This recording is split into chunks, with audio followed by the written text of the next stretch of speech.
తర్వాత వచ్చేసి Rajahmundry sir Rajahmundry MP అభ్యర్థిగా పురంధేశ్వర్ గారు కంటెస్ట్ చేస్తున్నారు. ఇక రాజమండ్రి పార్లమెంట్ అండర్లో ఉన్న అసెంబ్లీలు చూసుకుంటే కనుక మనకు ఒక్క స్థానం మాత్రమే వైఎస్ఆర్సీపీకి ఉంది సార్. ఇక్కడ కూడా అనపర్తిలో వైఎస్ఆర్సీపీ అభ్యర్థి గెలవబోతున్నారు. నెక్స్ట్ మిగతావి రాజానగరం, రాజమండ్రి సిటీ, రూరల్, క్రొవ్వూరు, నిడదవోలు, గోపాలపురం ఇవన్నీ కూడా కూటమి అభ్యర్థులు గెలవడానికి ఛాన్స్ ఉంది సార్. ఇందులో రాజానగరము, నిడదవోలు ఈ రెండు స్థానాల్లో జనసేన పోటీ చేసింది. ఇద్దరు కూడా గెలవబోతున్నారు సార్. ఫైనల్లీ పార్లమెంట్ కూడా పురంధేశ్వర్ గారు గెలవబోతున్నారు. కానీ పార్లమెంట్ పరంగా టైట్ ఫైట్ జరిగింది సార్. క్రాస్ ఓటింగ్ పడింది. అయినప్పటికీ పురంధేశ్వర్ గారికి ఎడ్జ్ ఉంది. నెక్స్ట్ వచ్చేసి నరసాపురం సార్. నరసాపురం పార్లమెంట్ చూడవసరం లేదు సార్. Clean sweep sir. అది 7-7 కూడా కూటమి అభ్యర్థులు గెలవబోతున్నారు. నరసాపురం ఎంపీ అభ్యర్థి చాలా ఈజీ సార్. బీజేపీ గెలవబోతుంది. ఓకే, మొత్తం అన్ని క్లీన్ స్వీప్ సార్. నరసాపురం మొత్తం ఎంపీ కాన్స్టిట్యున్సీ మొత్తం కూడా కూటమే సార్. దీంట్లో జనసేన ఎన్ని ఉన్నాయండి? జనసేన తాడేపల్లిగూడెం ఉంది, భీమవరం ఉంది, నరసాపురం ఉంది. 3 ఉన్నాయి సార్. ముగ్గురు కూడా గెలవబోతున్నారు. నెక్స్ట్ వచ్చేసి Eluru parliament sir. Eluru parliament లో కొద్దిగా ఫైట్ జరిగింది సార్. హోరాహోరీ ఉంది పార్లమెంట్ విషయంలో. ఇక ఎమ్మెల్యేలు ఎవరెవరు గెలుస్తున్నారని చూసుకుంటే కనుక ఉంగుటూరు ఇక్కడ జనసేన కేటాయించారు సార్. పచ్చమట్ల ధర్మరాజు గారు గెలవబోతున్నారు ఇక్కడ. Next Denduluru sir. దెందులూరులో చింతమనేని ప్రభాకర్ గారు కూటమి నుంచి, అబ్బాయి చౌదరి గారు వైఎస్ఆర్సీపీ నుంచి పోటీ చేశారు. ఇక్కడ మన సర్వే రిపోర్ట్ ప్రకారం దెందులూరులో చింతమనేని ప్రభాకర్ గారు ఓటమి చెందబోతున్నారు సార్. అబ్బాయి చౌదరి గారు గెలిచేదానికి ఛాన్స్ ఉంది. ఒకసారి ఇది మన రిజల్ట్ వచ్చాక కూడా మనం క్రాస్ చెక్ చేసుకోవచ్చు. ఏలూరు సార్. మాస్ ఫాలోయింగ్ ఉంది కానీ అబ్బాయి చౌదరి గారికి ఈయనకన్నా ఎక్కువ మంచి ఇమేజ్ ఉంది. సైలెంట్ ఓటింగ్ అనేది ఆయనకి వేయడం జరిగింది సార్. చెప్పండి సార్. నెక్స్ట్ ఏలూరు అసెంబ్లీ కూటమి గెలవబోతుంది సార్. నెక్స్ట్ పోలవరం వచ్చేసి మరలా వైఎస్ఆర్సీపీ గెలవబోతుంది.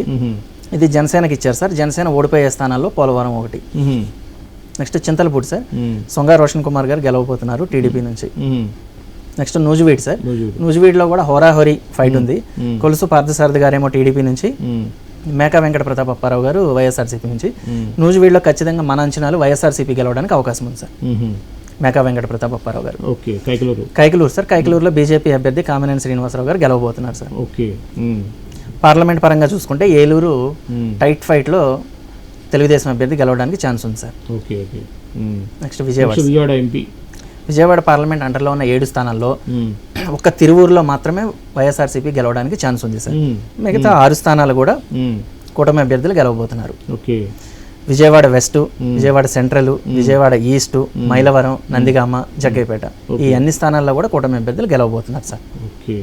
ఈ పార్లమెంట్ లో మాత్రం బీజేపీకి విజయవాడ వెస్ట్ ఇవ్వడం జరిగింది. సుజనా చౌదరి గారు ఆయన కూడా గెలవబోతున్నారు సార్. ఇంకా ఎంపీ చూసుకుంటే కనుక కేసినేని చిన్ని గారు గెలవబోతున్నారు. కేసినేని నాని గారి మీద వాళ్ళ బ్రదరు చిన్ని గారు సార్. తెలుగుదేశం అభ్యర్థి గెలవబోతున్నారు. అంటే కేసినేని నాని గారు గెలవాలి అంటే 6 స్థానాల్లో ఫుల్ క్రాస్ ఓటింగ్ పడాలి సార్. లేదు సార్.